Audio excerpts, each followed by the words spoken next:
This is Deuteronomy chapter 14. You are the sons of the Lord your God.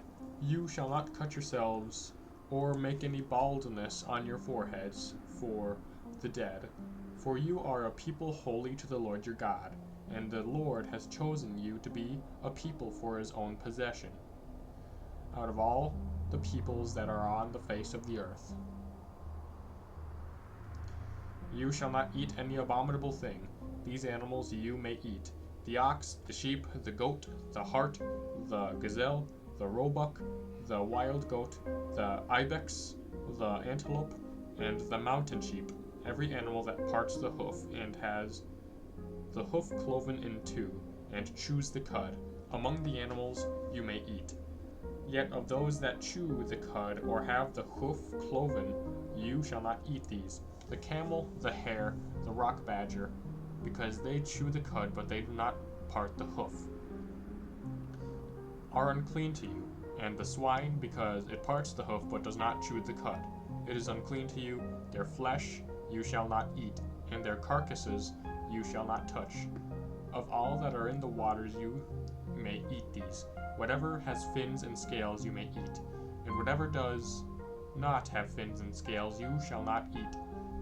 It is unclean for you.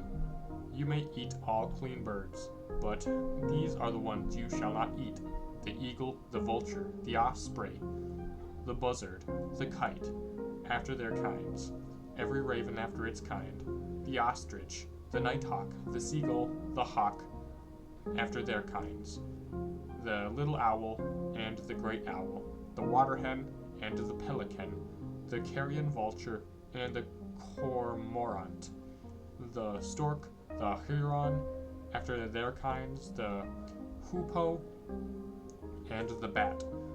And all winged insects are unclean for you. They shall not be eaten.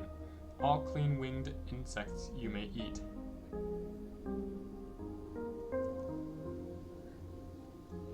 You shall not eat anything that dies of itself. You may give it to the alien who is with you, who is within your towns, that they may eat it, or you may sell it to a foreigner, for you are a people holy to the Lord your God.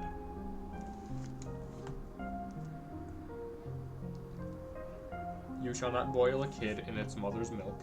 You shall tithe all the yield of your seed, which comes forth from the field year by year, and before the Lord your God, in the place he will choose to make his name dwell there.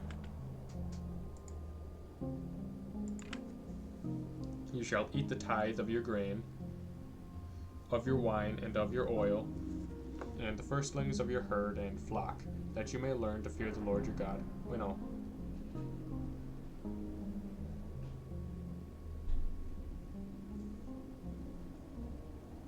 And before the Lord your God, in the place which he will choose to make his name dwell there, you shall eat the tithe of your grain, of your wine, and of your oil, and the firstlings of your herd and flock, that you may learn to fear the Lord your God always. And if the way is too long for you, so that you are not able to bring the tithes, when the Lord your God blesses you, because the place is too far from you, because the Lord your God chooses to set his name there, then you shall turn it into money, and bind up the money in your hand, and go to the place which the Lord your God chooses, and spend the money for whatever you desire: oxen, or sheep, or wine, or strong drink, whatever your appetite craves, and you shall eat there before the Lord your God, and rejoice, you and your household. And you shall not forsake the Levite who is within your towns, for he has no portion or inheritance with you. At the end of every 3 years you shall bring forth all the tithe of your produce in the same year, and lay it up within your towns. And the Levite, because he has no portion or inheritance with you, and the sojourner, the fatherless, and the widow, who are within your towns, shall come and eat and be filled, that the Lord your God may bless you in all the work of your hands that you do. That is Deuteronomy chapter 14.